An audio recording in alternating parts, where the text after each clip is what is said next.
সাথে আলাপ হতে হতে এটা বললাম, এই কর্তব্য ব্যাপারটা ওনার সাথে আলোচনা করে শব্দটা যুক্ত হয়েছে। কর্তব্য নিয়ে বলার মতন আমার খুব বেশি সামর্থ্য নেই। এখানে আমার থেকে অনেক সিনিয়র মাস্টারমশাই আছেন, তবে একটা বড় অংশের মাস্টারমশাই আছেন যারা মনে হয় অপেক্ষাকৃত তরুণ, আমি যা দেখতে পাচ্ছি আর কি চোখের সামনে। তো আমি 1999 সাল থেকে পড়াচ্ছি, মোটামুটি 25-26 বছর পড়ানো হলো আর কি,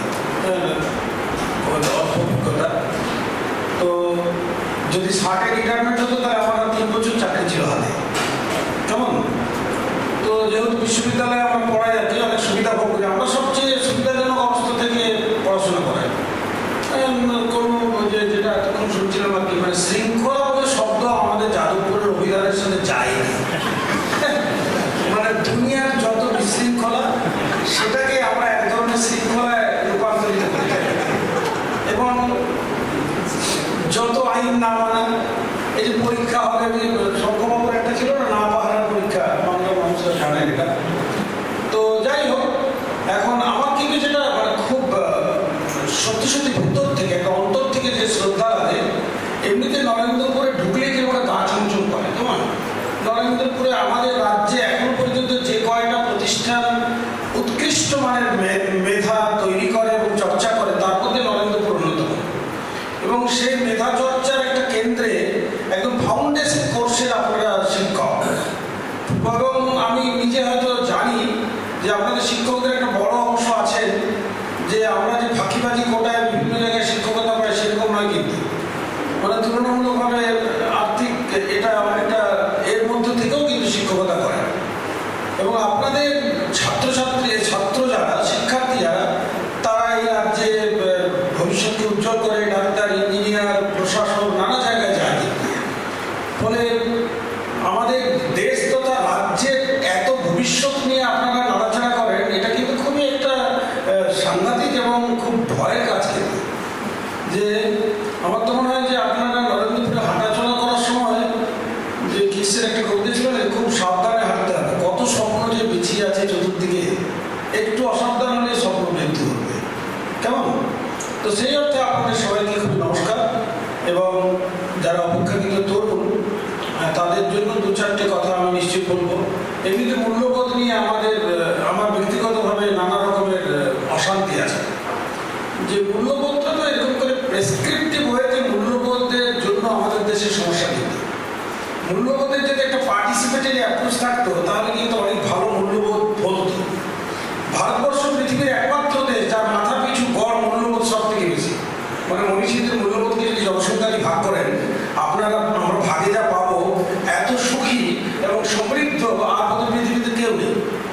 কিন্তু শুধুমাত্র প্রেসক্রিপটিভ ওয়েতে, যেমন নরেন্দ্রপুরে কেন খানিকটা সুবিধাজনক অবস্থা আছে, ওরা শুধু প্রেসক্রিপশন দেয় না, পার্টিসিপেটরি অ্যাপ্রোচে মূল্যবোধটাকে এ করে।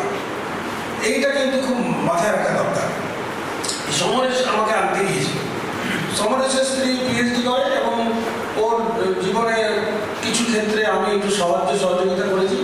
ফলে ও একটা বাড়তি মূল্যবোধ এখানে যোগ করেছে, কিন্তু যে ভদ্রলোককে আনতে যাওয়ার সময় আমি যাবো এবং কি বলবো যে আমি অমুক লোকের স্বামী, কেমন?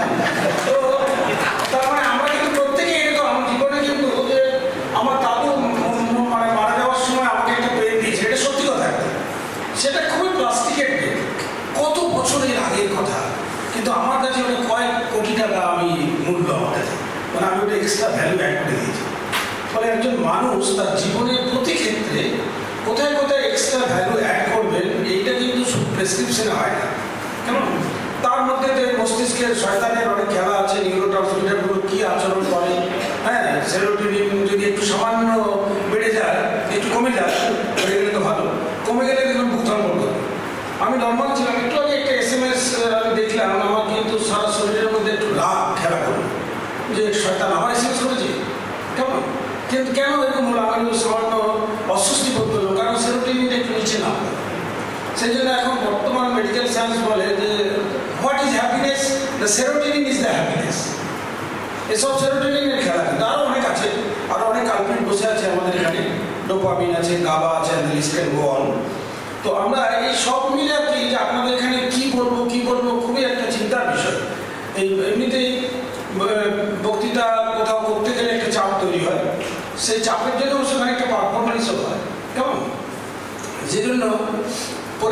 আমরা দেখেছি আমরা 10 দিনে 10 মাসের পড়া মুখস্থ করে ফেলি। এবং সেই কারণে জীবনে যত পরীক্ষা দিয়েছি তার বেশিরভাগ কন্টেন্ট ভুলেও গেছি। তো আমরা এখন যদি মহারাজ অনুমতি দেন আমরা একটা ছোট্ট গেম খেলবো, চাপের কীভাবে আমরা চাপ মোকাবিলা করি ভেতর থেকে, এবং সেটা বিশেষত একটু তরুণ শিক্ষকদের জন্য। যারা একটু সিনিয়র আগে তারা চাইলে অংশগ্রহণ নাও করতে পারে। এই খেলাটার একটা মজা হচ্ছে যে আমি একটা ঘটনা বলবো, ঘটনার পরে আমি 4টে মাল্টিপল চয়েসের মতন অপশন দেবো। আপনি পুরোটা শুনবেন কিন্তু আন্দাজ করতে পারবেন না। যেই আমি গল্পটা বলবো আপনি, আমার মস্তিষ্কের কাজই হচ্ছে আন্দাজ করা। তো আপনারা আচ্ছা, আমি কি শেষ পর্যন্ত শোনা যাচ্ছি তো? আচ্ছা, আমি তো 4টে অপশনের মধ্যে যেটা আপনি প্রথম মাথায় আসবে সেইটা কিন্তু ঠিক মারতে হবে। এখানে কিন্তু কোনো মিথ্যের আশ্রয় নেওয়া যাবে না। একটু চোখ বন্ধ করে যে 4টে অপশন পুরোটা শুনে নিতে হবে। যেটা first come into the mind you have to off, এইটা করতে হবে 1 নম্বর। এর কোনো ঠিক বা ভুল উত্তর নেই। এটা একটা মজা। আমাদের তো জীবনে মজা কমে গিয়ে সাজা বেশি হয়ে গেছে, তাই না? সেজন্য একটু একটু মজা আর কি। তো গল্পটা হচ্ছে এরকম, 1 লাইনের একটা গল্প। যে আমরা খবর পেয়েছি যে কলকাতা শহরে কিছু মনস্টার বাংলা কি দানব কিছু উন্মত্ত দানব রাস্তায় নেমে একদম ভাঙচুর করতে আরম্ভ করেছে। টিভিতে দেখা যাচ্ছে, সব লোক বাড়ি ঢুকে পড়েছে আমরা ভয়ে। এখন কেউ কিন্তু এগিয়ে যাবে না, কিন্তু আমার সাকসেস দিতে হবে। কেন তারা এরকম উন্মত্ত আচরণ করছে 4টে অপশন ধরুন। চোখ বন্ধ করে যেটা প্রথম মাথায় আসবে, এই সততা আমি প্রত্যাশা করি সকলের কাছে যে সেইটা বলতে হবে। তাহলে তারা কেন এরকম উন্মত্ত দানব আচরণ করছে, এইটার 1 নম্বর কারণ হচ্ছে তারা ক্ষুধার্ত। ওইসব দানব জন্তু জানোয়ার খিদে পেয়েছে, সেই জন্য অনেক সময় খিদে পেলে জন্তুরা লোকালে চলে আসে যেত, খিদে পেয়ে তারা শহরাঞ্চলে ঢুকে পড়েছে। নাম্বার 2, ওদের ভালোবাসার সঙ্গীকে হারিয়ে ফেলেছে। এটা কিন্তু দেখা যায়, সেটা হাতির মতো দেখা যায়। যদি ওরা সঙ্গীকে বা সঙ্গীকে হারিয়ে ফেলে উন্মত্ত আচরণ করে কিন্তু, তাই ওদের ভালোবাসার সঙ্গীকে খুঁজে বেড়াচ্ছে। এইটা 2 নম্বর কারণ। 3 নম্বর হচ্ছে ওরা কুৎসিত কদাকার উন্মত্ত, এটাই ওদের নেচার। ওরা কুৎসিত কদাকার এবং উন্মত্ততাই ওদের নেচার, সেই জন্য এরকম করছে। কুকুর ঘেউ ঘেউ করে না, ওটাই কুকুরের নেচার। 4 নম্বর, ওরা পৃথিবীর মানুষের উপর রাগান্বিত যে আমরা সভ্যতার নাম করে যেসব কাণ্ড কারখানা করছি তাতে ওরা সমগ্র মানব জাতির উপর রাগান্বিত, সেই জন্য ওরা রাস্তায় বের পড়েছে। চোখ বন্ধ করে 4টে অপশনের মধ্যে যেটা প্রথম মাথায় আসবে সেটা কিন্তু আপনাকে ঠিক মারতে হবে। ওরা ক্ষুধার্ত ছিল বলে এরকম তাণ্ডব করছে, ওদের ভালোবাসার সঙ্গীকে খুঁজে বেড়াচ্ছে সেই জন্য এরকম করছে। 3 নম্বর হচ্ছে ওদের স্বভাবে এরকম কুৎসিত কদাকার, সেই জন্য ওরা এরকম করছে। 4 নম্বর হচ্ছে পৃথিবীর এই সমগ্র মানব জাতির উপর ওরা রাগান্বিত, সেই জন্য এরকম করছে। ওকে, 1 নম্বরে কে কে ঠিক দিয়েছে ভাবত? 1 2 3 4 5 6 6। আচ্ছা, 2 নম্বরে ঠিক দিয়েছেন কে কে হাত তুলুন।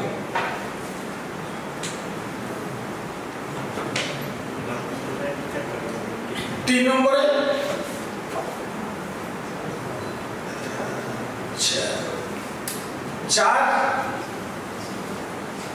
4 সবচেয়ে বেশি, এটাই দুশ্চিন্তার কারণ বেশি। 1 নম্বরে যারা ঠিক দিয়েছিলেন তাদের জীবনের প্রধান উত্তেজনা হচ্ছে যে খাওয়া দাওয়া, ডায়েট। এইটা নিয়ে একটু দুশ্চিন্তায় আছো তোমরা বর্তমানে।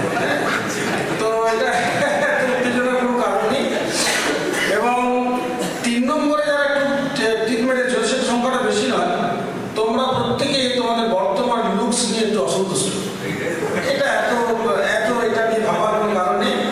We are most promising and beautiful what ever we think about ourself. আমরা প্রত্যেকেই আমরা নিজেকে যা মনে করি তার থেকে বেশি সম্ভাবনাময় এবং সুন্দর। এবং আমরা মনে করি যে আমরা হয়তো আমাদের এক্সিস্টিং নলেজ এবং স্কিল দিয়ে এই প্রবলেমটা সলভ করতে পারবো, কিন্তু আমরা প্রত্যেকে you have to solve more problem on the basis of your existing skills and knowledge. এটাকে সাইকোলজিতে বলা হয় zone of proximal development, ZPD। এটা সব পৃথিবীর সমস্ত জায়গায় টিচার এডুকেশনের টিচার এলিজিবিলিটি টেস্টে এই প্রশ্নটা করা হয়, এই কারিকুলামের মধ্যে আছে। তাহলে যারা 3-এ টিক দিয়েছো তারা একটু লুকস নিয়ে অসন্তুষ্ট। এত অসন্তুষ্ট হওয়ার কোনো কারণ নেই।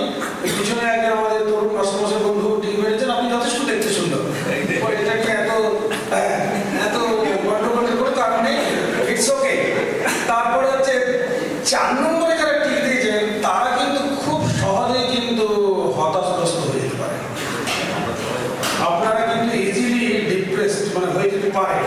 এবং আপনাদের একটু মানসিক স্বাস্থ্যের পরিচর্যা করা দরকার।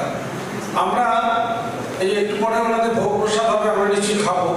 পুষ্টিকর খাবার নিয়ে কিন্তু মিশনে যথেষ্ট চিন্তা করা হয়, নজরও দেওয়া হয়, কিন্তু মানসিক পুষ্টি নিয়ে আমাদের নজর দেওয়াটা খুব কম। শারীরিক পুষ্টির মতন কিন্তু মেন্টাল নিউট্রিশনও কিন্তু একটা পুষ্টি। অনেক সময় জানেন তো এটা কিন্তু খাবার দিয়ে হয় না।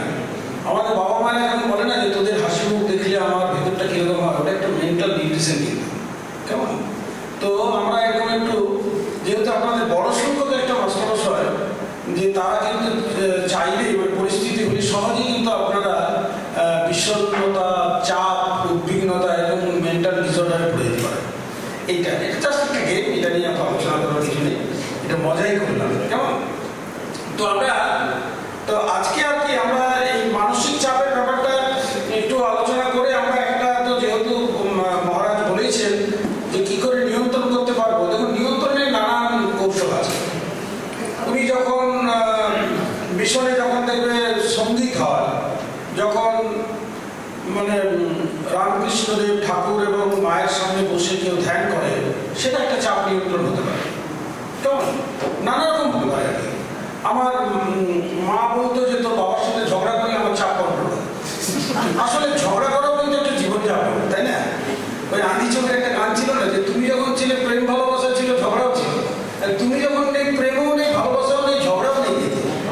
ফলে ঝগড়া করা কিন্তু একটা জীবনযাপন, আমরা এটা অনেক সময় গুরুত্ব দিই না। তো হ্যাঁ, তো আমরা তাহলে এই চাপ ব্যাপারটা আমরা সবাই জানি, এটা ডেফিনেশন নিয়ে এত উত্তেজনার কোনো কারণ নেই। তবু আমরা যেহেতু ওই আলোচনা করতে গেলে একটা ফরম্যাট মানতে হয় না, যে আপনি কি বুঝলেন তার থেকেও ওই কোন কোন বিখ্যাত ব্যাটারা কি কি বুঝেছিল তার একটা কোটেশন দিতে হয়। ওগুলো ফলস দিলেও হয়, আমরা ছাত্রদের শেখাই যে আপনি এরকম বলবেন যে বিবেকানন্দ কোনো নারী জাতির চোখে এক বিন্দু জল কখনো দেখতে চান, ওই ধরনের কথা সরাসরি বলেননি, কিন্তু এই কথা কেউ অস্বীকার করতে পারবে না। এগুলোকে আমরা বলি নন রিগ্রেটেড কোটেশন, যেগুলো চালান করে দিলেই হয়। তাহলে আচ্ছা, এখানে যে ফোল্ডারটা দিয়েছ, আচ্ছা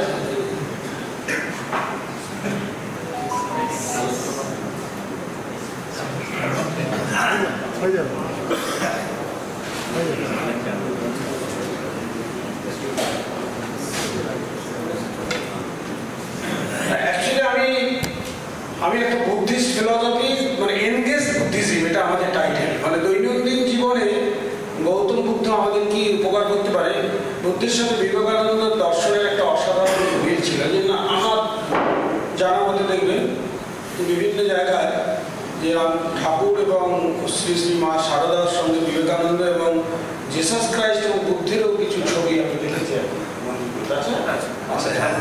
হ্যাঁ, আমাদের ঠাকুর পড়ে আছে। ফলে এই বুদ্ধিস্ট দর্শনটা, এটাই আমি অনেক ভেবে যে এখানে কি প্রাসঙ্গিক হবে। এটা তাছাড়া আমি বহু বছর ধরে এটা নিয়ে চর্চাও করছি আর কি, সেটা আপনাদের সাথে আজকে আমাদের শেয়ার করবো। অনেকের হয়তো জানেন, এটা নতুন কিছুই নয়। তো স্ট্রেস সম্পর্কে কতগুলো কমন কথা আমি বলার চেষ্টা করেছিলাম, টাইম নষ্ট করবো না।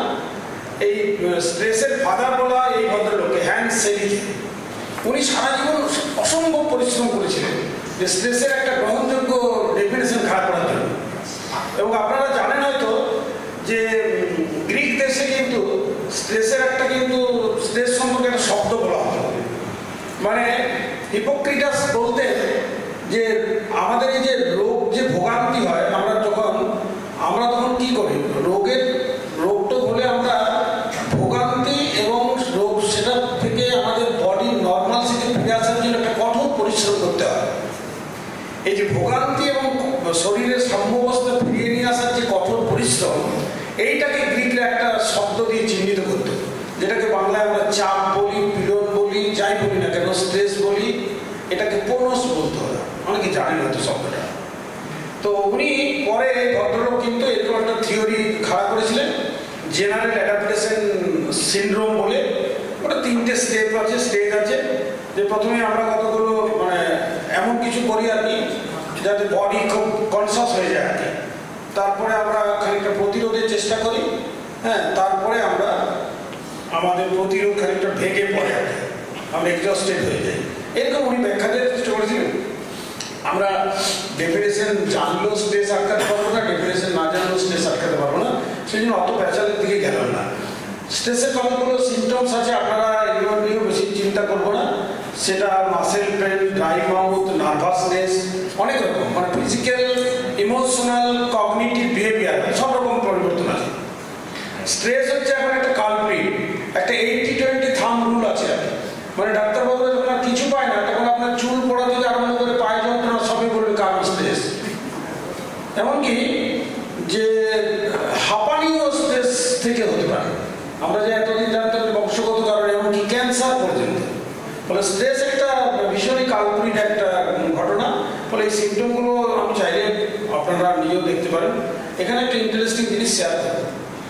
এই ভদ্রমহিলা যে আমাদের জীবনে যে নানান দুঃখ দুর্দশা যন্ত্রণা হয়, এবং হঠাৎ করে কোনো টার্মিনাল ডিজিজে বা ডিজাস্টার যদি হয় লাইফে, তখন আমরা কিভাবে রিয়াক্ট করি তার একটা উনি অনেক বছর ধরে একটা মডেল করার চেষ্টা করেছিলেন। এবং এটা মূলত অবজারভেশনাল মডেল, যে এর নাম হচ্ছে কুবলার-রস গ্রিফ সাইকেল। আমাদের দুর্ভোগের একটা চক্র।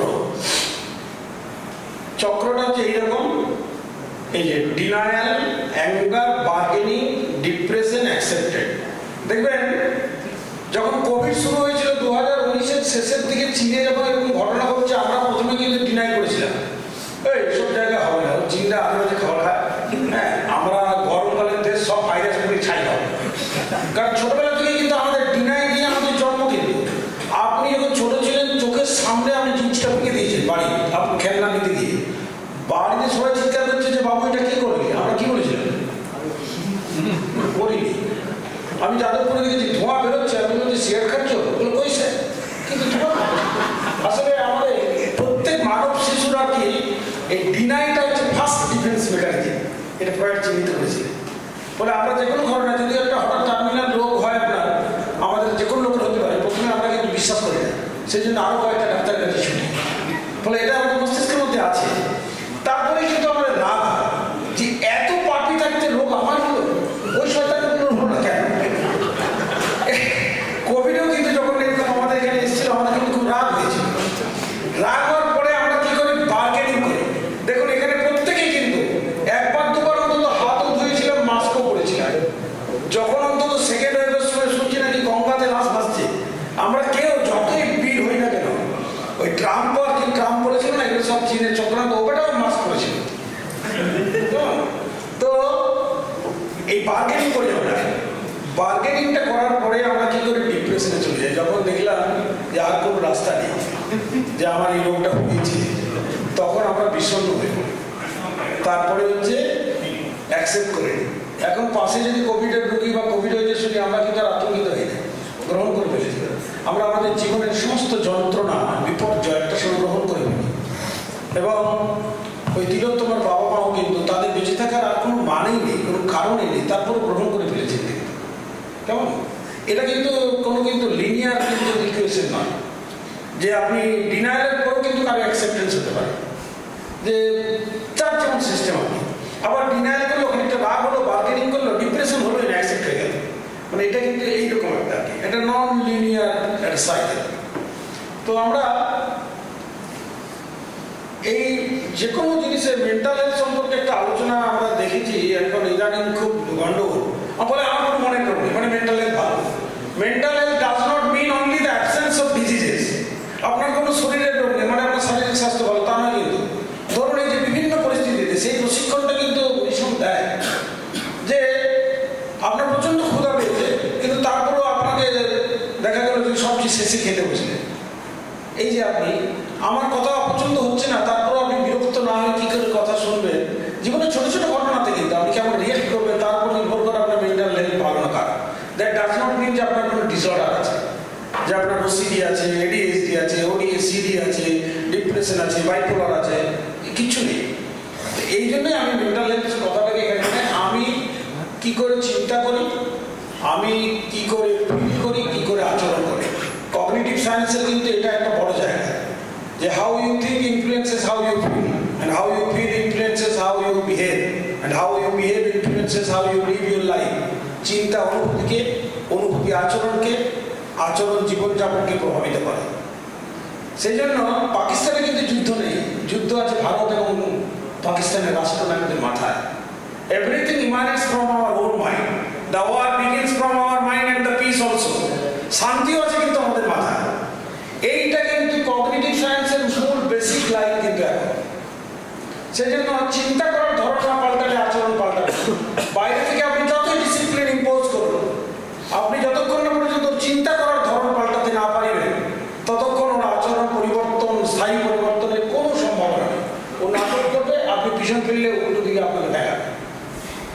কেমন? সেই জন্য এখন খুবই জনপ্রিয় একটা স্লোগান, এটা যাদবপুরে আমি চালু করেছিলাম আগে, যে ওপরে কাকু ভেতরে চা। এটা খুব হিট হয়েছিল, তখনকার ভিসি বললেন যে এটা খুব ভালো কার্যকরী স্লোগান আর কি।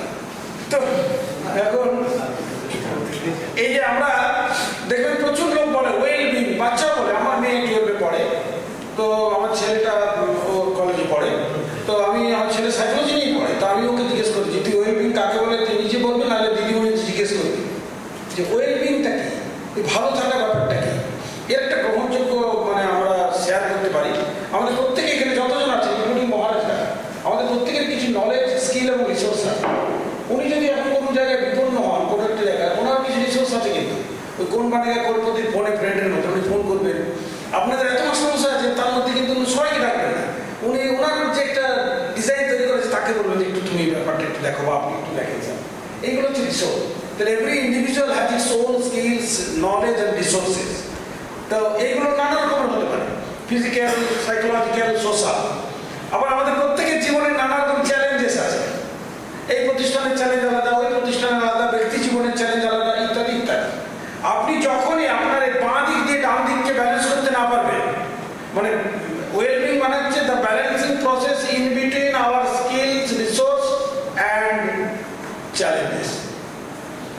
যখনই আপনি এটা না পারবেন তখনই 12টা বাজবে। যেমন ধরুন এই কোভিডের সময় কি হয়েছিল, মানব সভ্যতার এক্সিস্টিং নলেজ এবং স্কিল দিয়েও কিন্তু আমরা কোভিডের মোকাবিলা করতে পারিনি বলে প্রথম কয়েক মাসে যখন টিকা আবিষ্কার হয়নি, গোটা মানব সভ্যতার চ্যালেঞ্জটা বড় হয়ে গেছে।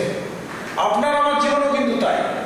যখন আমার কোনো ফিনান্সিয়াল ক্রাইসিস, আমার যত বন্ধু বান্ধব আছে, ব্যাংকের সমস্ত আছে, আমি যা যা চিঠি করতে পারবো সবে মিলেও আমি ম্যানেজ করতে পারছি না, তখন আমার বুক ধরপড় আরম্ভ হলো। মানুষের জীবনে যখন যখন তার এক্সিস্টিং ক্যাপাসিটি দিয়ে সে তার চ্যালেঞ্জকে কোপ করতে পারবে না, তখনই ওয়েলবিং খারাপ। আর যখন কিন্তু আপনি পারবেন, ব্যালেন্স আসবে, ফলে ওয়েলবিংটা কোনো কিন্তু মাদুলি নয়, কোনো মিরাকেল জিনিস নয়, ইটস এ কন্টিনিউয়াস প্রসেস। এই আপনার ওয়েলবিং ভালোতে একটু পরে খারাপ হয়ে যেতে পারে। আপনি সারাদিন ভালো ভালো আমরা খাবার খেলাম, সন্ধ্যেবেলা হাইড্রেট থেকে 1 গ্লাস জল খেয়ে নিলাম, যেরকম হতে পারে ওয়েলবিংয়ের ক্ষেত্রেও তাই হতে পারে। কেমন? এখন এইরকম আমাদের প্রত্যেকের মাথার মধ্যে কিন্তু একটা স্ট্রেসের ঝুড়ি আছে। এমনকি যারা যারা একটা নির্দিষ্ট জীবন যাপন করেন এবং তাদের যে একটা অনুশীলন পদ্ধতি আছে, তাদেরও অন্তত টেস্ট করে দেখা গেছে আর কি, যে ইজি করলে দেখা যাবে যে তাদেরও একটা কিন্তু স্ট্রেস বাকেট বলি আমরা, স্ট্রেসের ঝুড়ি আছে মাথার মধ্যে। এবং অনবরত কিন্তু কি হচ্ছে, stress flows into the bucket all time. এই এখনো হতে পারে, কিন্তু আপনি আমার কথা শুনছেন, এর মধ্যেই কিন্তু হতে পারে যে সবসময় অনবরত বইছে। বল না, কোনো অসুবিধা নেই। আমাদের কাজ হচ্ছে এই যে ট্যাপিং কলটা ঠিক আছে কিনা, মানে যার কিন্তু ট্যাপ কলটা কাজ করছে তার মানে হচ্ছে গুড কোপিং স্কিল, তার মানে লেট দ্য স্ট্রেস আউট। আর যার ট্যাপ মেশিনটা খারাপ হয়ে গেছে তার হচ্ছে ব্যাড কোপিং, অনেকে টেনশন করে সিগারেট খায়, নানা রকম ঘটনা ঘটে, এগুলো হচ্ছে ব্যাড কোপিং স্কিল, বা অ্যাভয়েড করে, ঠিক আছে, কিংবা পালিয়ে যায়।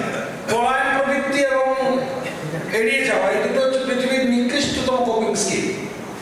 কেমন? তো সেটা নিয়ে পরে বলছি।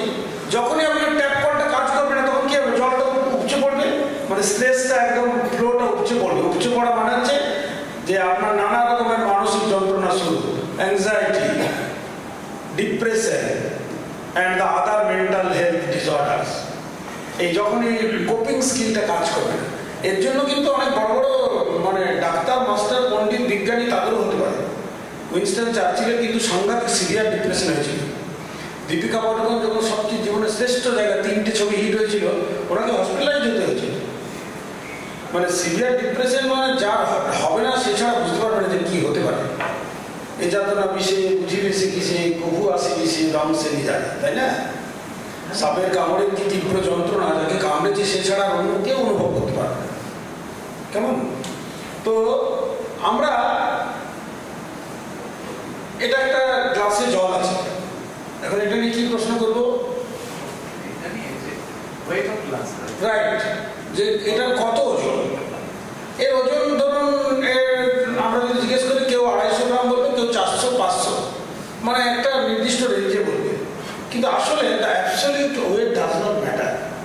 এটা কিন্তু এর কত ওজন এটা কিন্তু গুরুত্বপূর্ণ নয়, how long you hold it, আপনি কতক্ষণ ধরে আছেন। যদি 1 মিনিট ধরে থাকি কোনো প্রবলেম নেই, 10 মিনিট তাও ঠিক আছে, 1 ঘন্টা একটু চিনচিন করবে, 10 ঘন্টা এক্ষুনি অ্যাম্বুলেন্স ডাকতে হবে, হাত তো প্যারালাইজ হয়ে যাবে।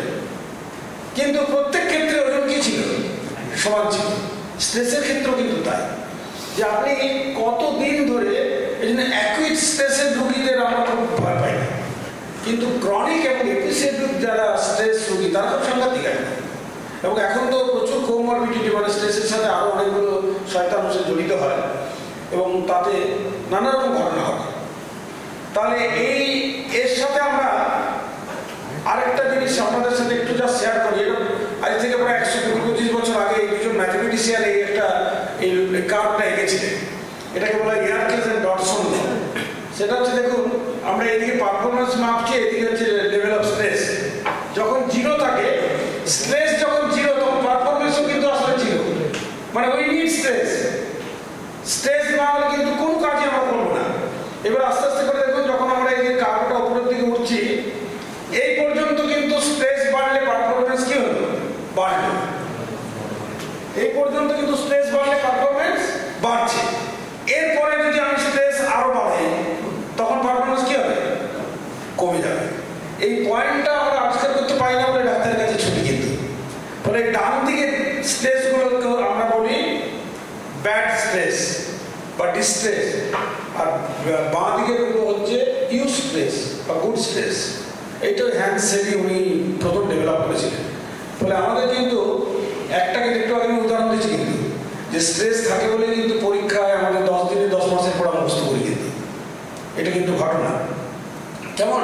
তো এই স্ট্রেস সম্পর্কে, তার মানে আমাদের কিন্তু স্ট্রেস দরকার, একদম স্ট্রেসহীন সমাজ হতেই পারে না। এই উন্নতি হচ্ছে আসলে স্ট্রেসের series of stress means development, I think so.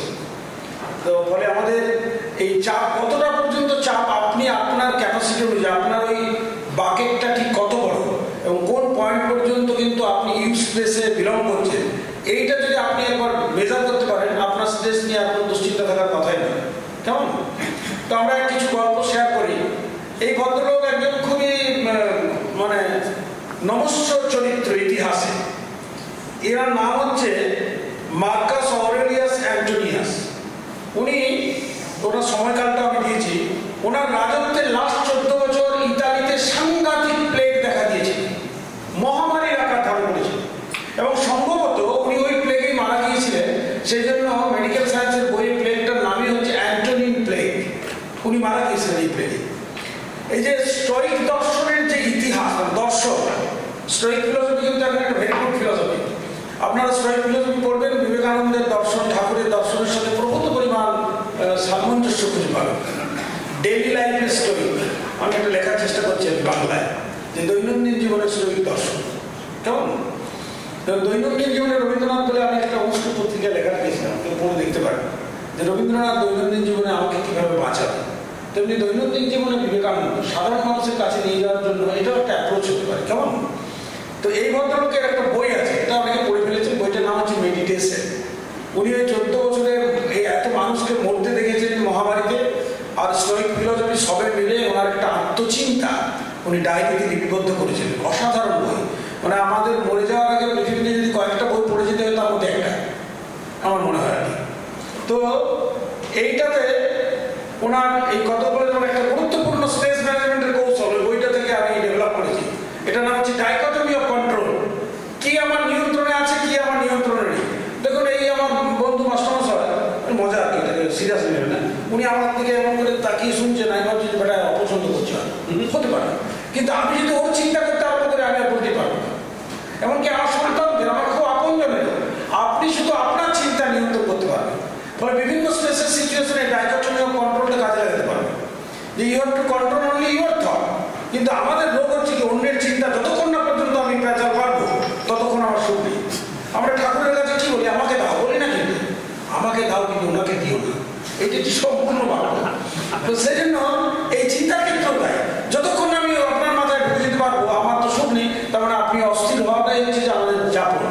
কেমন?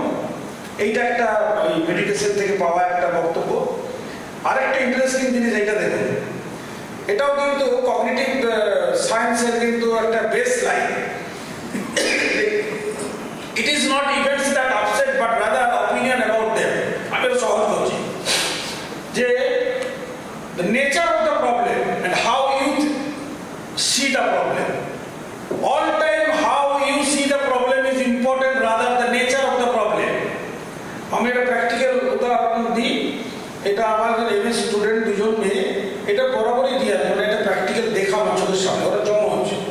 তো সেকেন্ড সেমিস্টারের দ্বিতীয় পেপার পরীক্ষা দেওয়ার সময় ওর মা মারা গেল হঠাৎ খবর এলো। তো একটা বোন সেন্সলেস হয়ে গেল, পরীক্ষা দিতে পারলো না। আর একজন কিন্তু ওর সেবা শুশ্রূষা করলো, পুরো পেপারগুলো কমপ্লিট করলো। কিন্তু মায়ের মৃত্যু দুজনের কাছে সমান ক্ষতিকর কি না? তাহলে একজন দাঁড়িয়েছে, একজন শুয়ে পড়েছে কেন? তাহলে নেচার অফ দ্য প্রবলেমের থেকে how you see the problem is important. এইটা কিন্তু আরেকটা গুরুত্বপূর্ণ বিজ্ঞানের এখন মূল জিনিস আর কি, এই যে আপনি কিভাবে দেখছেন। এই দেখার ধরন পাল্টানো ছাড়া কিন্তু আমাদের কোনো বাঁচার রাস্তা নেই। সেইটাকে কিভাবে করবেন আপনি? আপনার বিষয়ের মধ্যে কিন্তু আছে, প্রত্যেক সাবজেক্টের মধ্যে প্রচুর প্লাগ পয়েন্ট আছে যা দিয়ে আমি আমার শিক্ষার্থীর দেখার ধরন বদলে দিতে পারি। অনেক বড় প্রশাসক হলেও কিন্তু আসলে কিছুই হবে না। অনেক পণ্ডিত মানুষও কিন্তু এইসব মানুষ নিয়ে অজ্ঞতাপূর্ণ অনেক বক্তৃতা করতে পারি আমরা, কেমন? তো এই জন্য এই কথাগুলো শেয়ার করা আর কি। তো এগুলো আর বেশি আমি এটা নিয়ে করছি না, একটা জাস্ট এটা বলি আর কি, যে এপিকিউরাস বলে এক ভদ্রলোক ছিল, ওনার একটা খুব স্টোইক ফিলোসফিতে ওনার সাংঘাতিক কন্ট্রিবিউশন আছে, যে আমরা আসলে যে মৃত্যু এবং জীবন নিয়ে, এটা আমাদের মিশনের দর্শনের মধ্যেও আছে, যে আমরা আসলে এমন করে বাঁচি না যেন মনে হয় জীবন কোনোদিন মরবই না, কেমন? কিন্তু ওটা তো একটা ইনএভিটেবল ঘটনা, এবং সেটাকে মাথায় রাখা। আর উল্টোটা, এই ভদ্রলোকের কথাটা আমার খুব টাচ করেছিল, যে এই যে আমি যখন বাঁচি এর মধ্যে কোথায় মরণ, আর যখন মরবো তখন তার মধ্যে কোথায় জীবন।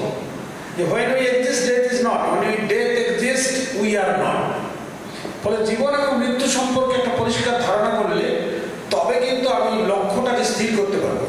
লক্ষ্য যদি আমি স্থির করতে না পারি, আমি কিন্তু মোটিভেশনই পাবো না। বিবেকানন্দের দেওয়া কিন্তু একটা চমৎকার মোটিভেশনের ডেফিনেশন আছে। কিন্তু মোটিভেশন মানে কাজটা আপনি শুরু করলেন, ধারাবাহিকভাবে লেগে থাকলেন যতক্ষণ না লক্ষ্যে পৌঁছাতে পারলেন। উনি ওরকমই বলেছিলেন কিন্তু, যে ওঠো, জাগো, সচেতন হও, লক্ষ্যে না পৌঁছানো পর্যন্ত থেমো না। এর থেকে মোটিভেশনের, এটা একটা মোটিভেশনের যত ডেফিনেশন দেওয়া আছে তার মধ্যে ওয়াইনারের ডেফিনেশন হচ্ছে চমৎকার। এই কথাটা আসলে বিবেকানন্দ অনেক আগেই ওনার মতন করে বলেছিলেন কিন্তু, যে বলে ইনিশিয়েট করো গোল ওরিয়েন্টেড বিহেভিয়ার। যে কোনো জিনিস ইনিশিয়েট করলে হবে না, গোল oriented behaviour, continuous effort towards achieving the গোল। তুমি ধারাবাহিকভাবে চেষ্টা করো যতক্ষণ না পর্যন্ত ওটা হচ্ছে থেমো না। এটি হচ্ছে মোটিভেশনে। এবং টিচারদের কাজ কিন্তু শুধু কন্টেন্ট বলা নয়, আর teacher mission is not to dispense knowledge. আমরা জ্ঞান বিতরণ করার জন্য আসিনি, জন্মাইনি। আমার কাজ হচ্ছে how can one B motivated. আপনি যদি একজন শিক্ষার্থীকে মোটিভেট করতে পারেন তাহলে কিন্তু 100টা ভালো ক্লাস করার সমান হতে পারে বলেই আমার বিশ্বাস আছে। এবং শিক্ষকেরও এই বিশ্বাস থাকতে হবে। কারণ একটা দেখুন, পিগমেলিয়ান এফেক্ট বলে একটা কথা আছে। গ্রিক দেশে একজন ছিলেন, উনি একটা পাথরের মূর্তি তৈরি করেছিলেন, স্কাল্পচার। সে মূর্তিটা এত অসাধারণ হয়েছিল এবং ওনার আকৃতিটা এত চমৎকার ছিল, অন্তর থেকে ছিল, যে প্রেমের দেবতা ওর মধ্যে প্রাণ সঞ্চার করেছিলেন। এবং উনি কিন্তু তাকে বিয়ে করেছিলেন, পিগমেলিয়ান। উনি রাজাও ছিলেন। তার মানে আমাদের যদি আন্তরিক বিশ্বাস এবং আন্তরিক চাওয়া একজন ছাত্রের জীবন বদলে দিতে পারে, এটাকে বলি পিগমেলিয়ান এফেক্ট অফ টিচিং। যে আপনার যদি আন্তরিক, এই পৃথিবীতে যা কিছু হয়েছে কিন্তু সব বিশ্বাস থেকে হয়েছে, নৈরাশ্য থেকে কিন্তু কোনো উন্নতি হয় না। বাইবেলে দেখবেন একটা খুব চমৎকার কথা আছে, যে বাঁচে এবং বিশ্বাস করে বাঁচে সে কখনো মরে না। এই জন্য রবীন্দ্রনাথ কতদিন বেঁচেছিলেন? উনি যতদিন বেঁচেছিলেন ততদিনই বেঁচেছিলেন। আমরা তো তার আগেই মরে যাই, তাই না? ফলে আমার বার্ধক্যের মধ্যে খানিকটা তারুণ্য থাকবে, তারুণ্যের মধ্যেও খানিকটা বার্ধক্য থাকবে। উনি নির্ঝরের স্বপ্নভঙ্গ কত বছর বয়সে লিখেছিলেন? 21 বছর বয়সে। কি সম্ভব? এইরকম আর কি। তো যাই হোক আর কি, আমরা যেটা আলোচনা করতে এসেছিলাম, এই যে মাইন্ড মাইন্ডফুলনেস যেটা প্রথমে হেডিং দিয়েছিলাম, এটা স্ট্রেস ম্যানেজমেন্টের একটা কিন্তু লাস্ট 10 বছরে আপনি যদি পৃথিবীতে যত স্কোপাস বা ওয়েব অফ সায়েন্স জার্নাল আছে তাকে সেখানে যদি একটা হিসেব দিতে পারেন যে এই মাইন্ডফুলনেস একটা কয়েক লক্ষ লক্ষ কোটি টাকার বাণিজ্য করা পৃথিবীতে, এবং সেখানেও কিন্তু এই শব্দটা ইউজ করি আমরা, মাইন্ডফুল রিট্রিট। আমি নিজেও একটা করি, ওটা হচ্ছে বাণিজ্য না, যে দার্জিলিং একটা মনাস্ট্রি আছে সিটংয়ে, কমলালেবু বাগানে, ওখানে আমি প্রত্যেক বছর আমি বিভিন্ন মানুষ আছে, তার মধ্যে ডাক্তার, মাস্টার, ফ্যামিলি মেম্বার, প্রচুর লোককে নিয়ে যাই যে আমরা একটা মাইন্ডফুল লিভিং কী করে প্র্যাকটিস করবো। শুধু বক্তৃতা করলে জগৎ পাল্টানো খুব মুশকিল, প্রত্যেক বছরে খুব হিট হয়, এবছর আমরা এপ্রিল মাসে যাবো আর কি। তো এটা একটা এভিডেন্স বেসড অ্যাপ্রোচ মাইন্ডফুলনেস, কিন্তু এই শব্দটা কিন্তু নতুন নয়। এই শব্দটা কিন্তু সাহেবরা, এটা প্রথম সূচনা হয়েছিল কিন্তু MIT-তে। কোথা থেকে জানেন তো? আমাদের বুদ্ধিস্ট ফিলোসফি থেকে। সাহেবদের কিন্তু একটা সুবিধা আছে, সবসময় ওদের মন্দ গাল দিলে হবে না, ওরা সহজে পরের বাপকে বাপ বলে না, আবার যে কোনো লোক বাপ বলে সাড়া দেয় না, আমরা দুটোই করি, কেমন? সেই জন্য ওরা যেটা বুদ্ধিস্ট ফিলোসফি থেকে পেয়েছে এটা অকাতরে বলে, আমরা হয়তো এটা নিজে পেয়েছি বলে প্লেজিয়ারিজমে আক্রান্ত হতাম, মানে বড় বড় পণ্ডিত এরকম করে যায়, কেমন? তো এইটা কিন্তু এই ভদ্রলোক প্রথম MIT, উনি এখন জীবিত আছেন। MIT হচ্ছে দেখুন লাস্ট 10 বছরে হায়ার এডুকেশন র্যাঙ্কে সবচেয়ে নাম্বার 1 কোন বিশ্ববিদ্যালয়? MIT। ওর মেডিকেল স্কুলের এই ভদ্রলোক উনি পড়ান। উনি এই মাইন্ডফুলের উপর ভিত্তি করে স্ট্রেস রিডাকশনের যে অ্যাপ্রোচটা এখন 1,70,000 হসপিটালে চলে, আমেরিকা, ইউরোপে সর্বত্র। আপনি অক্সফোর্ডে, কেমব্রিজে, হার্ভার্ডে, আপনি আজকে গিয়ে ওয়েবসাইট চেক করবেন, দেখবেন সব জায়গায় সেন্টার ফর মাইন্ডফুলনেস আছে। আমরাও গত বছর এটা পারমিশন করেছি আর কি, আমি সেটা দায়িত্বে আছি, কিন্তু কিছু গণ্ডগোলের জন্য এখন সেটা একটা ইনফ্রাস্ট্রাকচার করতে পারছি না। আমি প্রথমে শিক্ষক এবং কর্মচারীদের জন্য করবো, তারপরে ছাত্রদের জন্য, কেমন? এই ভদ্রলোকের নাম হচ্ছে জন কাবার্ট-জিম। ওনার একটা MBSR বলে একটা মেথোডোলজি আছে, 56 দিনের একটা প্রশিক্ষণ। তো সেটাতে খুবই ভালো এফেক্টিভ কাজ হয় স্ট্রেস রিডাকশন। অ্যাকচুয়ালি এইটা আমাদের পালি ভাষায় এটার নাম ছিল আনাপানাসতি। অনেকে আমরা বলি আনাপানাসতি। আনা কথার অর্থ হচ্ছে ইনকামিং ব্রিদিং, আপানা মানে আউটগোয়িং, আর সতি মানে অ্যাওয়ারনেস। এই বুদ্ধের যে অষ্টাঙ্গিক মার্গ, তার 7ম মার্গটা ছিল কিন্তু সতি, রাইট মাইন্ডফুলনেস। দেখবেন তার মানে অ্যাকচুয়ালি মাইন্ডফুলনেস মানে হচ্ছে awareness of your own breathing, আর কিছু নয়। কিন্তু বুদ্ধ কিন্তু এটা দিয়েই কিন্তু গতিলাভ করেছিলেন। উনি সারা ভারতবর্ষ বছরের পর বছর ঘুরেছেন, কত যোগী, কত মনীষীর কাছে গিয়েছেন। লাস্টে কিন্তু উনি বুদ্ধিজগতে যখন ফিরে এলেন, তখন কোন পদ্ধতিতে ধ্যান করে উনি গতিলাভ করেছিলেন, সেটা হচ্ছে নিঃশ্বাসে অ্যাওয়ারনেস। আনা মানে ইনকামিং ব্রিদিং, আপানা মানে আউটগোয়িং ব্রিদিং, সতি মানে অ্যাওয়ারনেস। তাহলে awareness of your on incoming and outgoing breathing, that's it. তাহলে we have to rediscover ourselves through the awareness of our own breathing. আমি কিন্তু সব কিছু জানি উইদাউট মাই ব্রিদিং, আর আমরা ততক্ষণই বেঁচে থাকবো যতক্ষণ পর্যন্ত ইনকামিং এবং আউটগোয়িংটা হবে। এইটাতে জাস্ট একটু এন্টার অ্যাটেনশন দেওয়া কিছুক্ষণের জন্য। আপনি প্রতিদিন 2 মিনিটের যদি আনাপানা প্র্যাকটিস করেন, miracle will happen in your life. Stress reduction তো হবেই।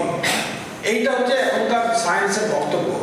আপনারা নিজেরা চর্চা করে তারপরে আমরা বলতে পারি আর কি।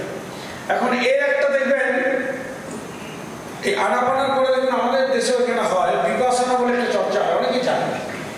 আমাদের ঠাকুর যেখানে সোদপুরে গঙ্গার ধারে ধ্যান করতেন, ওই বাড়িটাকে ওরা নিয়ে এটা করে, সেন্টারটা চালায়।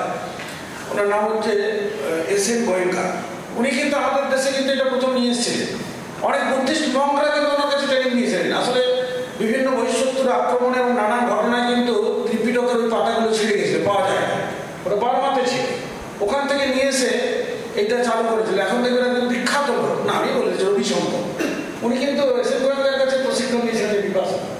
তারপরে এখন তো ভুজুম বাড়ি দিয়ে একটা সংগঠনের জায়গায় চলে গেছে, কেমন? তো এখন বিপাসনার একটা খুব চমৎকার মানে আছে যে you have to see the thing what they actually are. আপনি আমাকে কি চোখে দেখবেন? আমি এটা করতে পারবো, নিরপেক্ষ দেখবেন। নিরপেক্ষ দেখতে পারবো না, ঠিক আছে পেটটা বেটা বড় আছে, ঠিক আছে, জাজমেন্টাল ছাড়া থাকতেই পারবো না। কিন্তু but you have to see the thing what they actually are. But we don't see the thing what they are, we see the thing what we are. This is the only main cause of suffering. আমি মহারাজকে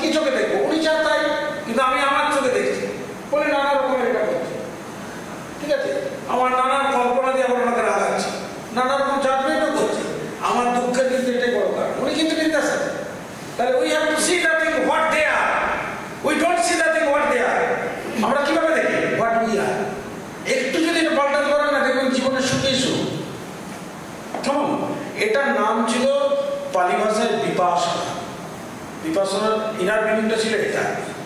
তো মাইন্ডফুলনেসের একটা definition ওই MIT ভদ্রলোকরা খাড়া করেছেন, এটাই সারা পৃথিবীর একাডেমিশিয়ানরাও মেনে নিয়েছি। Pay attention at the present moment without justification. দেখুন একটু আগে কিন্তু বললাম বুদ্ধ এটা বলেছিলেন, pay attention at the present moment without any justification. যে আমরা কিন্তু আসলে বিচার করি সব চিন্তা তো করি না। আমাদের চিন্তা করাটাই হচ্ছে বিচারের দিকে। কেমন?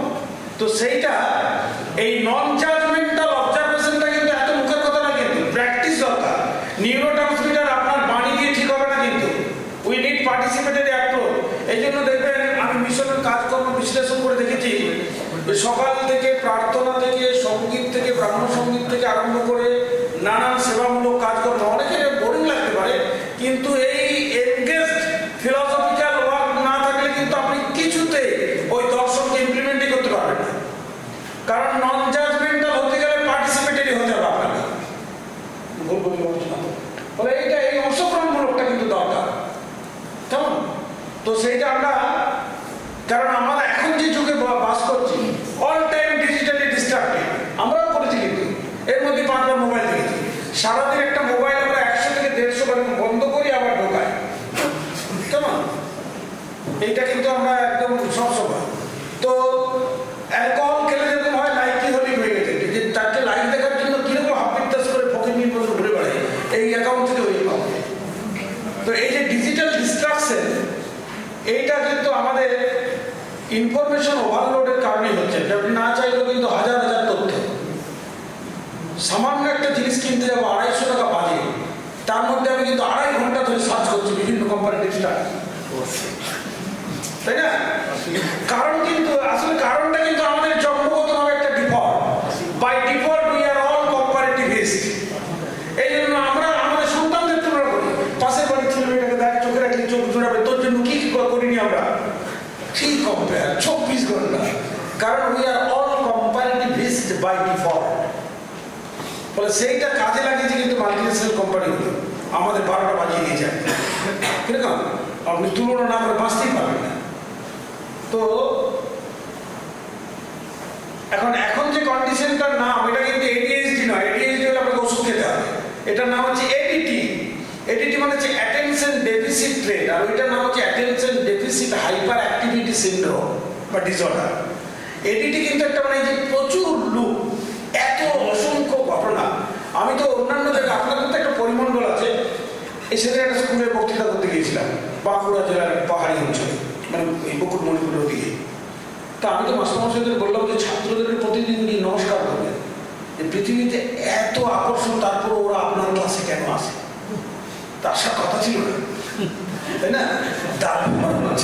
এখন ওরা আসে, সেই জন্য ওদেরকে একটা সম্মান প্রাপ্য। কিন্তু তো আমরা আজ থেকে কিন্তু 50 বছর আগেও কিন্তু আমরা এরকম ছিলাম না। আনহেলদি কোপিং স্কিল, এই যে একটু আগে বলছিলাম, কিন্তু ফ্রেনেটিক লাইফস্টাইল, উড়ন্ত জীবন, কানে ফোন, হাতে খুন্তি, এই একটা কে বের বাজলে, বাবু তুই পড়াশোনা করেছিস, মানে উঠছে পুরো বাড়ির মধ্যে।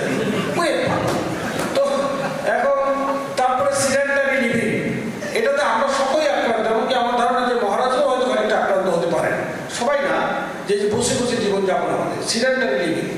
আপনাকে কিন্তু একটু করতেই হবে, যে এটা নিয়ে পরে আমরা বলবো আগে যে কী করে জীবনযাপন করতে পারি আমরা।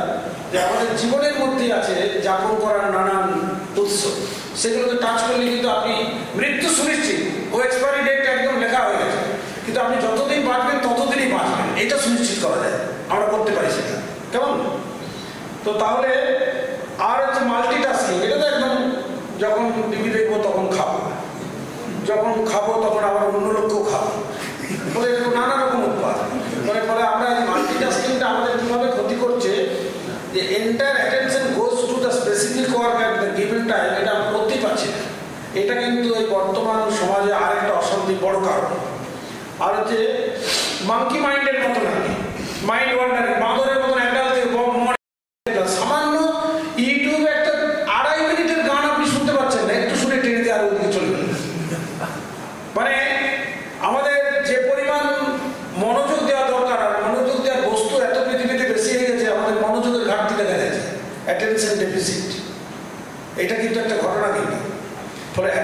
স্প্যান ওটা মানব সভ্যতার কমে গেছে। আপনি বাঁচবেন কোথায়? কেমন? তো তার মানে মাইন্ড একদম ফুল হয়ে গেছে। এখান থেকে মাইন্ডফুলনেসে আমরা যাব। তো আমরা বেশি এটা নিয়ে আর চর্চা করছি না, যে মাইন্ডফুলনেস জিনিসটা নিয়ে একটা জিনিস শুধু মাথায় রাখতে হবে। দেখবেন আমাদের সকল লোক যখন ফোন টোন করে, আমার বাচ্চা মেয়ে 12-এ পড়ে, আমি বাচ্চা বললাম, ও দেখেছি ফোনে বলে যে খুব বিজি। আমরা কেউ কিন্তু ইজি নই, সব সময় বিজি। কিন্তু যখন তাহলে তুমি যদি সবসময় ডুইং এর মধ্যে থাকো বেটা, তাহলে তুমি আর নিজেকে হিউম্যান বিং বলো না। আজ থেকে আমরা বলবো we are human being, we are not human being. বলে আপনি যদি নিজেকে হিউম্যান বিং দাবি করেন, তাহলে দিনের মধ্যে কোনো এক সময় ডুইং মোড থেকে বিং মোডে আসবে, তবেই বাঁচবে। মিশরের কালচার কিন্তু ডুইং মোড থেকে বিং মোডে আসার কিন্তু একটা পরিসর। Every institution has its own culture. এই জন্য একটু আগে আমাদের সেক্রেটারি মহারাজ বলছিলেন যে একটু কষ্ট লাগে মাস্টারমশাইরে, কিন্তু এই প্রতিষ্ঠান যে সংস্কৃতিটা বহু বছর ধরে বহু লোকের আত্মত্যাগে তৈরি করেছেন, আপনি তার বাইরে খুব বেশি যেতে পারবেন না। সেই জন্য খুব বেশি দুষ্টু লোক এখানে শিক্ষক হিসেবে থাকতে পারবে না, কিছুদিনের মধ্যে আউট হয়ে যাবে। এটা আমার নিজস্ব, কারণ এটা জামালপুরে একটা চাষির ছেলে, তার বাবা পূর্বপুরুষের জীবনে কোনোদিন বিড়ি খায়নি, একদিনের মধ্যে ও গাঁজা ধরে নিয়েছে। কারণ institution has its own culture. এই যে ইনস্টিটিউশনাল কালচারটা মানুষের বিহেভিয়ারকে এমনকি একাডেমিক্সকেও সাংঘাতিক প্রভাবিত করে। এই ঘটনা সত্য কিনা? এটা নিয়ে কিন্তু অনেক বড় বড় গবেষণা আছে সমাজ বিজ্ঞানীদের, আপনারা চাইলে পড়তেই পারেন।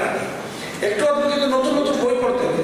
ফিজিক্সের মাস্টারমশাই বা কেমিস্ট্রির মাস্টারমশাই কিন্তু আপনারা আপনাদের সাবজেক্টের লোকদের আশেপাশেই যাবেন না, ওর কাছ থেকে আপনারা পাওয়ার কিছু নেই। আপনি ইতিহাসের লোকের কাছে যাবেন, বাংলার কাছে যাবেন। আইনস্টাইন রবীন্দ্রনাথের পিছনে পিছনে ঘুরেছিলেন, কোনো বিজ্ঞানের পিছনে ঘোরেননি কিন্তু, তাই না? ফলে এইটা কিন্তু আমরা করতে পারি। এবং আমার নিজের মনে হয় যে প্রত্যেক বছর আপনি দেখুন বিল গেটস একটা তালিকা তৈরি করে যে আমি এই বছর কি কি নতুন বই পড়লাম। বড় বড় বিজ্ঞানীরা পর্যন্ত আমরা অপেক্ষা করে যে বিল গেটস এবছর কি তালিকা দেবে। আপনি টার্গেট করবেন যাদের বয়স কম, যে আমি এই বছর অন্তত 2টো নতুন বই পড়বই। যদি সম্ভব হয় সেটা আপনার ফিল্ডের বাইরে হলে আরো ভালো হবে। আপনি 5 বছরের মধ্যে দেখুন কোথায় কি পৌঁছাতে পারে। ব্রাহ্মণরা যে সারা আমাদের যে পূর্বের ইতিহাস, ব্রাহ্মণরা যে দাপট বা দখল করে রেখেছিল, এটা কিন্তু ব্রাহ্মণ বলে না হয়, ওরা কিছু বাড়তি বই পড়েছিল বলে, এটা আমার বিশ্বাস। সেই জন্য কিন্তু এটা করতে পেরেছিল। কেমন? তো যাই হোক, বাড়তি কথা বলতে কিছু মাথায় রাখবে। ছোট তখন বলবে তখন চলে যাবো। আসলে এটা আমি বুঝতে পারছি। আচ্ছা ঠিক আছে, আমরা একটা সামান্য জিনিস এটা দেখাই, এইটা বলে আমি ছেড়ে দেবো। আমি ভেবেছিলাম যে একটা প্র্যাকটিস করবো 5 মিনিটের জন্য আপনাদের সাথে। তো আমি খুবই যে সেটা হলো, আমরা চিন্তা করুন যে প্রত্যেকেই এটা আমি আছি, এবং আমাদের প্রত্যেকের জীবনে কি কি আছে। মানে in our life we all have. প্রথমে ভালোবাসা। এই ভালোবাসা মানে কিন্তু প্রেম নয়, এই ভালোবাসা মানে কিন্তু সবার মধ্যে, ওনাদের মধ্যে এই ভালোবাসাটা। যে টলস্টয়ের একটা বই আছে, ছোট বই, পড়ে দেখতে পারেন, হোয়াট মেন স্লিপ বাই। কিংবা আজকে যে আমি বললাম সব উত্তর টলস্টয়ের 3 কোশ্চেন্সই পাবে। 3টে কোশ্চেন জীবনে কি কি গুরুত্বপূর্ণ। তো ভালোবাসা আছে, পসিবিলিটি আছে, সাকসেস আছে, ফ্যামিলি আছে, হোপ আছে, সিকিউরিটি আছে, হেলথ আছে, রিলেশনশিপ আছে। এগুলো সব পজিটিভ দিক, কিন্তু খারাপ দিকও আছে, মানে নেগেটিভ আর কি। সেপারেশন আছে, স্ট্যাগনেশন আছে, স্ট্রেস আছে, অ্যাংজাইটি আছে, ফিনান্সিয়াল ক্রাইসিস আছে। যখনই আমরা কোনো মেন্টাল ক্রাইসিসে পড়ি, when we are under mental stress, all these get mixed up like this. আমরা বলি না হেঁটে ঘর। প্রত্যেকের কিন্তু হতে পারে। এতে আপনার শিক্ষাগত যোগ্যতা, রাজনৈতিক প্রতিপত্ত, আপনার সামাজিক, এটা কোনোটাই কিছু আপনি আটকাতে পারবেন না। যখন we are under mental stress, all these are get mixed up, positive and negative aspect in our life. এইটা কিন্তু হলে আপনি ডিসিসিভ হয়ে যাবেন। এই জন্য আমাদের সন্তানদের কিছু হলে কিন্তু অতি বড় ডাক্তার নিজের সন্তানরা পছন্দ করতে পারে না। কেমন? তা আমরা যদি জীবনে সামান্যতম একটু মাইন্ডফুলনেস লিভিং প্র্যাকটিস করি, তাহলে কি হবে বলুন তো? এই ঘটনাটা ঘটবেই যে এইটা দেখুন, পৃথিবীতে এমন কোনো ডাক্তার নেই, মাস্টার নেই, বৌদ্ধি নেই, মহারাজ নেই, সাধু নেই, তপস্বী নেই যে আমার জীবন থেকে সমস্ত প্রবলেম দূর করে দেবে। কোনো মিরাকেল বা ম্যাজিক্যাল পাওয়ার নেই। আপনি কি হতে পারে না, সারা ভালো থাকা, ওয়েলনেস এর মূল কারণ হচ্ছে আপনি নেগেটিভ এবং পজিটিভটাকে আলাদা করে সিদ্ধান্ত নিতে পারবেন। এই ধরনের জীবন চর্চা আমাদেরকে এটা বৈজ্ঞানিকভাবে প্রদান করে, মানে আপনি অটোমেটিক্যালি হয়ে যাবেন এই ধরনের চর্চা। এই চর্চাটা নিয়ে আমরা কোনো একবার কোনো একটা সেশনে, সেটা কোনো একটা পূর্ণিমা ধরে হতে পারে, আমরা বিভিন্ন পূর্ণিমায় বিভিন্ন জায়গায় প্রোগ্রাম করে থাকি, ফুল মুন, হাফ মুন, যে আমরা একটা চর্চা কমপ্লিট, যে একদম সাইলেন্ট আছে, যে আমরা মোবাইলগুলো জমা দেবো মহারাজের কাছে, আগামী 3 ঘন্টার জন্য আমরা একটা মাইন্ডফুল লিভিং প্র্যাকটিস করব। তো এরকম একটা প্রত্যাশা আমরা আজকে করে আমি আমার বক্তব্যটা শেষ করতে পারি। কারণ এইটা প্রেজেন্ট দেখবেন, আমাদের দেহ কিন্তু প্রেজেন্ট টেন্সে থাকে। এই মুহূর্তে আমি পৃথিবীতে আর কোথাও জীবিত নেই, কিন্তু মন তো প্রেজেন্ট টেন্সে থাকে না। মন থাকে 3টে টেন্সে। যার যত গ্যাপ বেশি তার তত কষ্ট বেশি। বর্তমান দেহের সাথে মনের ওইটার যার যত গ্যাপ বেশি, দেখুন আপনি সমস্ত কিছু, all past events R associated some kind of distress, সমস্ত অতীত ঘটনায় কষ্টকর, ভালো থাকলে কষ্টকর, খারাপ হলে আরো কষ্টকর। And all future events will be associated some kind of apprehension for a pay at the present moment. বর্তমানে কিন্তু জীবন, এই বর্তমানে মানে আপনি যত বর্তমানে থাকার চেষ্টা করবেন, এইটা এত সহজে বললে হবে না। কিন্তু এইটা আমরা আসলে বলতে চেয়েছিলাম, ওই দিন এতটা ব্যাকগ্রাউন্ড লাগলো। তো আমি কথা দিচ্ছি যে পরে কোনোদিন যদি আমাদের সুযোগ হয়, শুধু এটা আমার লাস্ট কথা, যে আমাদের প্রত্যেকের মধ্যে কিন্তু there is a baby Buddha in each of us like this. আমাদের প্রত্যেকের মধ্যে একটা বেবি বুদ্ধা লুকিয়ে আছে। বুদ্ধা কিন্তু কোনো ব্যক্তি না, উনি বারবার বলতেন যে আমিও বুদ্ধ, তুমিও বুদ্ধ। আমার আগে 1000 বুদ্ধ ছিলেন, আমার পরও 1000 বুদ্ধ হবে। বুদ্ধ মানে ভাবছো, ওই পথটা, ওই এনলাইটেড হওয়া। বলে আমরা যদি এইটা, এই একটা সামান্য প্র্যাকটিস, এমনকি আপনাদের মিশনের যে কমন প্র্যাকটিস, সেগুলো দিয়েও কিন্তু আমরা এইটাকে টাচ করতে পারি। কোনটাকে টাচ করতে পারি? এই যে আমরা very calm, tranquil, compassion and the loving kindness. এই লাভিং কাইন্ডনেস আছে বলেই তো ভীষণ এত দুর্গম অঞ্চলে, এত দুস্থদের মধ্যে এত পরিষেবা দিতে পারে। ফলে আপনার এই ধরনের অনুশীলন আপনার নিজের যেমন স্ট্রেস বা চাপ নিয়ন্ত্রণে সাহায্য করবে, আপনি কিন্তু আরেকজনকে, মেন্টাল হেলথ ডেফিনেশনের মধ্যে এটা আছে। ফলে আপনি নিজে বাঁচলে কিন্তু হবে না, চাচা আপন প্রাণ বাঁচা, এই কথাটা ভুল প্রমাণ করে দিয়েছে কোভিড। এখনো যদি পৃথিবীর কোনায় একজনের কোভিড হয়ে থাকে, গোটা পৃথিবীকে সে আক্রান্ত করার ক্ষমতা রাখে কি রাখে না? তখন আপনি বাঁচলেই কিন্তু হবে না। আপনার চারপাশের গোষ্ঠীকে নিয়ে বাঁচার যে বাধ্যতা, যে বিজ্ঞান, এইটা কিন্তু আমাকে নিজেকে এবং আমার ভবিষ্যৎ প্রজন্মকেও কিন্তু চিহ্নিত করতে হবে এবং তার অনুশীলন করতে হবে। পরে কখনো নিশ্চয়ই আমার সাথে আপনাদের দেখা হলে আমরা মাইন্ডফুল লিভিং নিয়ে এরকম একটা চর্চা করতে পারি। আমি আবার মার্জনা চেয়ে নিচ্ছি মহারাজের কাছে, যে উনি একজনের বক্তৃতা শোনা কিন্তু খুবই কষ্টকর একটা কাজ, কেমন? তো আমি অনেকক্ষণ বেশি বলেছি এবং উনি সেটা শুনেছেন। আপনারা ভালো থাকবেন।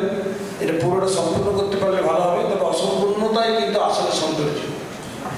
এটা নিয়ে একদিন কথা বলতে পারি, এটা অসাধারণ একটা বিষয়। ভালো থাকবেন। Sir, I have a question, sir. It's a pleasure listening to you. আমার শুধু দুটো প্রশ্ন ছিল। এক, এই প্রেজেন্টেশনটা কি আমরা ইন্ডিভিজুয়ালি পেতে পারি? যে কোনো সময়। জ্ঞান কিন্তু আমাদের কাছে পৈতৃক। হ্যাঁ,